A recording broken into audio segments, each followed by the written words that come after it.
Hi, good day. Welcome to iTech 360 Security Management, and today we'll be talking about remote access security management. So, what is remote access security management? Remote access is the ability for users to access information on your company's network from outside the gateway. So, basically, today we'll be talking about the management of preventing any intrusions whatsoever from any users outside the gateway. So in terms of intrusion handling and the detection and response, when an intrusion occurs, the security policy of the site has been violated. So handling intrusion means restoring the system to comply with the safe security policies and taking any actions against the attacker that the policy specifies. Intrusion handling consists of 6 phases. Preparation of an attack. This step occurs before any attack are detected. It establishes procedures and mechanisms for detecting and responding to attacks. Step 2. Identification of an attack. This just triggers the remaining phases. Then there is containment of the attack. This step limits the damage as much as possible. After that, there is the eradication of the attack. This step stops the attack and blocks further similar attacks. The other step, recovery from the attack. This step restores the system to a secure state. And lastly, follow up to the attack. This step involves taking action against attacker, identifying problems and handling incidents, and recording lessons learned. So there are different types of intrusion detection systems. And here I have the 3 main types. So the first one is one of the main intrusion detection system. This one is network intrusion detection system. This is an independent platform that identifies intrusions by examining network traffic and monitors multiple hosts. Network intrusion detection system gain access to network traffic by connecting to a network hub, a security switch configured for port mirroring. In network intrusion detection system, sensors are placed at choke points in the network to monitor often the DMZ, other known as the demilitarized zone, or at network borders. Sensors capture all network traffic and analyze the content of individual packets for malicious traffic. This other detection system is another main one in terms of intrusion detection.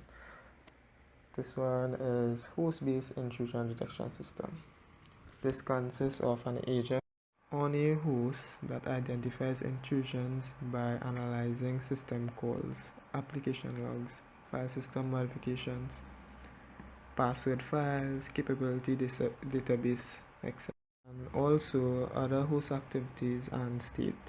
In host-based intrusion detection system, sensors are usually consist of a software agent. Some application-based intrusion detection systems are also part of this category. Here I have another intrusion detection system. This one is called perimeter intrusion detection system. This detects and pinpoints the location of intrusion attempts on perimeter fences of critical infrastructures, using either electronics or more advanced fiber optic cable technology fitted to the perimeter fence. The perimeter intrusion detection system detects disturbances on the fence, and if an intrusion is detected and deemed by the system as an intrusion attempt, an alarm is triggered. So in terms of security management, there must be some kind of response teams, and here we have computer incident response team. So what does a computer incident response team do? So basically, this team is comprised of a group that handles events involving computer security breaches. Although most organizations have measures in place to prevent security problems, such events may still occur unexpectedly and must be handled efficiently by the computer incident response team. This team consists of members from specified departments and specialties. Some examples of the members that this team may contain are a member of the management team to provide leadership and decision-making authority. They may have a member of the information system security team with the experience to contain the event, discover its origin, and implement a computer system recovery protocol. They may also have IT staff who are aware of which information system and network areas are affected and whether certain areas should be off limits. They may also contain an IT auditor to ensure that all procedures are handled appropriately and that any outdated procedures are noted. IT auditors are most useful after the event and are tasked with learning why the incident occurred and discovering preventative future strategies. They may also have members who are responsible for physical security to assist with determining the extent of physical damage. They may also have an attorney to supply legal advice, a human resource representative to offer expertise on handling issues involving employees and post-incident procedure methods. They may also have a public relations specialist to properly convey company details after an incident, and also a financial auditor to assess incurred damage for insurance purposes.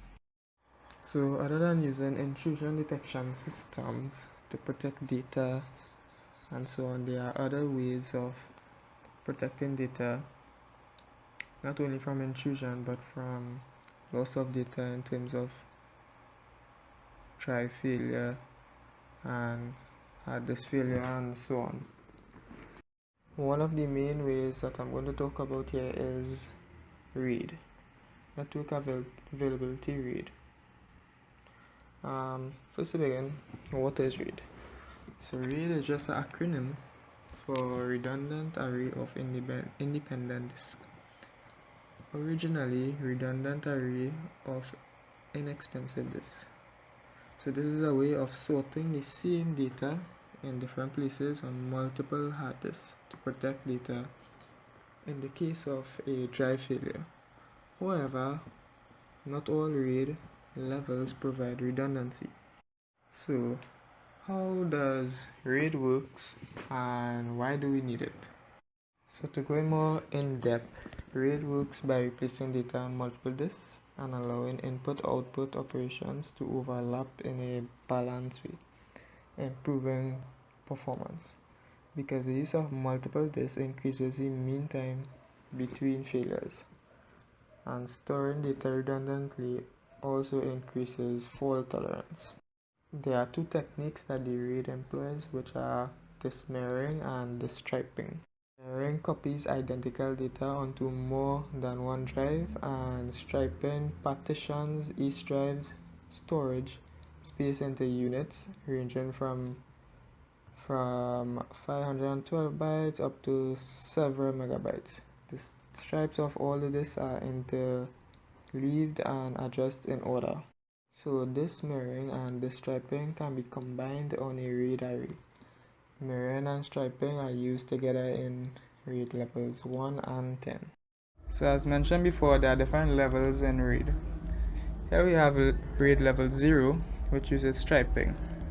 So RAID level 0, system data are split up in blocks that get written across all the drives in the array. By using multiple disks, which is at least 2, at the same time, this offers superior input-output performance. This performance can be enhanced further by using multiple controllers, ideally one controller per disk. Some advantages of the RAID 0: it offers great performance in both read and write operations. All storage capacity is used, there is no overhead, the technology is easy implemented. Some disadvantages is RAID 0 is not fault tolerant. If one drive fails, all the RAID 0 array are lost. Then there's RAID level 1, which uses the mirroring technique.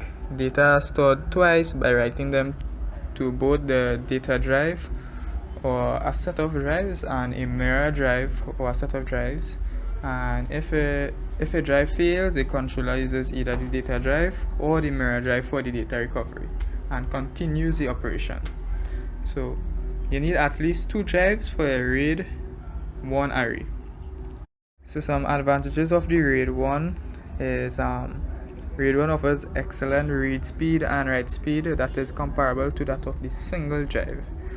In case a drive fails, data do not have to be rebuilt, they just have to be copied to the replacement drive. And another advantage is RAID 1 is very simple technology. And disadvantages of this, the main disadvantage is the effective storage capacity is only half of the total drive capacity because all the data get written twice. In levels 2, 3, 4, and 7, these levels do exist but are not that common. RAID 3 is essentially like RAID 5 but with the parity data always written to the same drive. This is just a simple introduction to RAID systems. And RAID 4 and 7, they are hardly used in this day and age. One of the most important RAID level is RAID level 5, which is the most common secure RAID level. It requires at least 3 drives but can work with up to 16. This level, all the data is spread within all the drives, so therefore this means that the RAID 5 array can withstand a single drive failure without losing data or access to data. RAID 5 is a good all-around system that combines efficient storage with excellent security and decent performance. It is ideal for file application servers that have a limited number of data drives. There's at least 3 drives but can work with up to 16. The advantages of this RAID 5 level is it could read data transactions it can read it very fast while writing data. If a drive fails, you still have access to all data even while the failed drive is being replaced and storage controller builds the data on the new drive. After level 5, there's level 5 RAID, which level 6 RAID, sorry, which is like RAID 5 but the parity data are written in 2 drives. That means it requires at least 4 drives and can withstand 2 drives dying simultaneously. The advantages of this, like with RAID 5, read data transactions are very fast. Another advantage is if 2 drives fail, you can still have access to all data even while the failed drives are being replaced. So it is very similar to RAID 5. The other RAID level are RAID 10 and RAID 50, 51, 52, and 53. They are not really commonly used to date. They are similar to the other RAID levels like 2, 3, 4, and 7. I've reached the end of my video. I hope I covered all the topics on the remote access security management, and if so, I hoped it was understandable, and if you don't understand, you can always comment under the comment section and feel free to ask any questions necessary. I will be here to respond to questions as soon as possible.